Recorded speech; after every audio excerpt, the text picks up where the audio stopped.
अपने परिवार के साथ पहलगाम हिल स्टेशन घूमने गए थे, लेकिन वहां पर आतंकियों ने उन्हें अपनी गोली का निशाना बना लिया। शुभम के चाचा मनोज जी इस वक्त हमारे साथ है। ये पूरा परिवार खुशहाली से कानपुर में रहता था।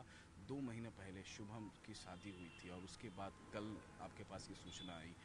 तो आप क्या कहेंगे इसमें? 2 महीने पहले शादी हुई थी। इसी पैतृक घर से ही सारे कार्यक्रम संपन्न हुए थे। तो हमारे परिवार पे तो एकदम से दुखों का पहाड़ टूट गया कल। अब शब्द इसके लिए नहीं है कि क्या इसमें हम कह सकते हैं। भाई साहब अभी वहाँ पे हैं, अनंतनाग में ही हैं। अभी वो शुभम श्रीनगर के पे वो श्रीनगर में है श्रीनगर अभी। पे हैं वो जब भी। ये हादसा जब ये आतंकियों ने इस तरीके से क्रूर वारदात को अंजाम दिया तो उस दौरान वो अनंतनाग में ही रुके हुए थे।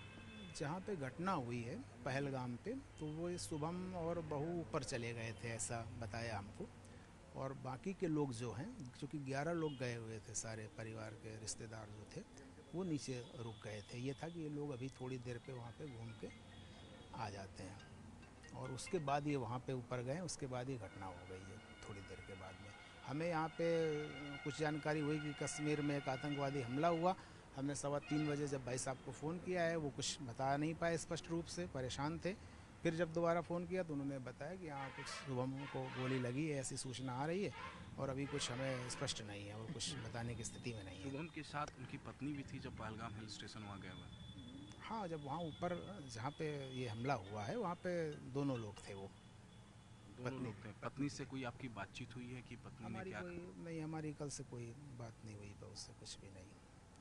अब कोई वो, चूँकि अभी उसकी स्थिति ऐसी नहीं है कि हम बात कर सकें उससे।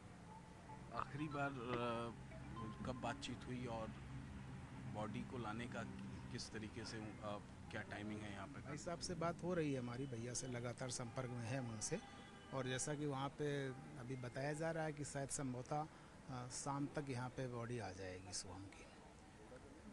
अभी तो लखनऊ एयरपोर्ट का है, लेकिन फिर वो बात करके चकेरी एयरपोर्ट की बात हो रही है कि कानपुर पे।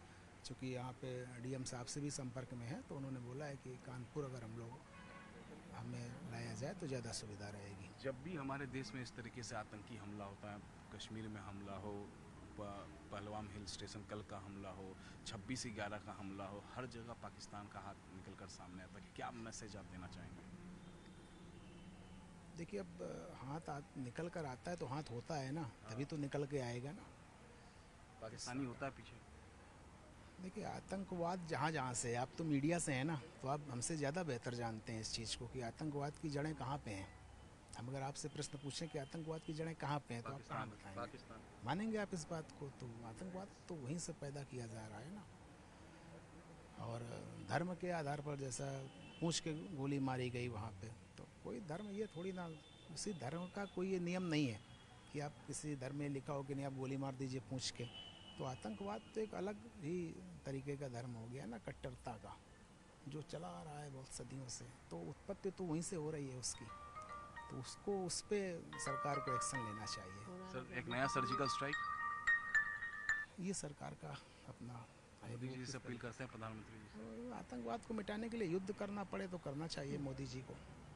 उससे भी, सर्जिकल स्ट्राइक से बहुत बड़ा हम चाहते हैं कि युद्ध भी अगर हो जाए एक बार और ये चीज़ समूल नष्ट हो जाए, तो मानव सारे सामान्य समाज का कल्याण हो जाएगा एक बार, सारे समाज का। हम कोई जात या धर्म की बात नहीं कर रहे हैं, जो मानव समाज है, चूँकि मैं नहीं मानता हूँ कि आतंकवादी जो हैं ये मानव समाज के हैं, ये राक्षस समाज के हैं।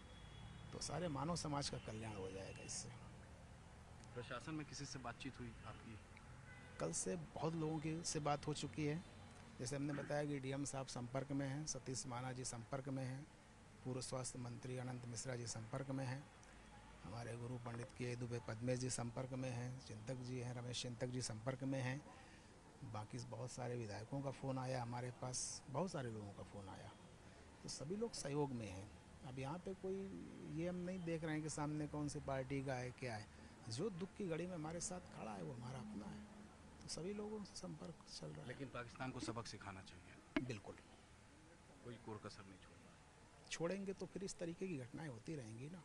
अभी 2 महीने पहले शादी हुई, उस हमारी बहू की क्या स्थिति है? तो कब तक ये चलता रहेगा? कब तक ये 2 महीने वाली बहुएं जो है ना, ये विधवा होती रहेंगी? कब तक जो माता पिता हैं इस एज पे आके वो संतानहीन होते रहेंगे? ये कोई परिवार का विषय नहीं, सैनिकों के साथ तो आए दिन ये घटनाएं होती हैं ना। तो जो दुख हमें हो रहा है हमारे बच्चे का, वही उनके भी माता पिता चाचा को होता होगा। तो वो भी एक तो दुख का वो भी जब शहीद होते हैं तो परिवार को तो वही दंश झेलना पड़ता है जो हम झेल रहे हैं। तो बिल्कुल सबक सिखाना चाहिए। Thank you. तो मनोज जी का साफ साफ ये कहना है कि जिस तरीके से दुखों का पहाड़ इनके परिवार पर आया है, ठीक इसी तरीके का दुखों का पहाड़ कई हमारे आर्मी के जवानों के परिवार पर आता है जब जब वो मारे जाते हैं। तो ऐसे में पाकिस्तान को कड़ा मैसेज जाना चाहिए हिंदुस्तान के तरफ से।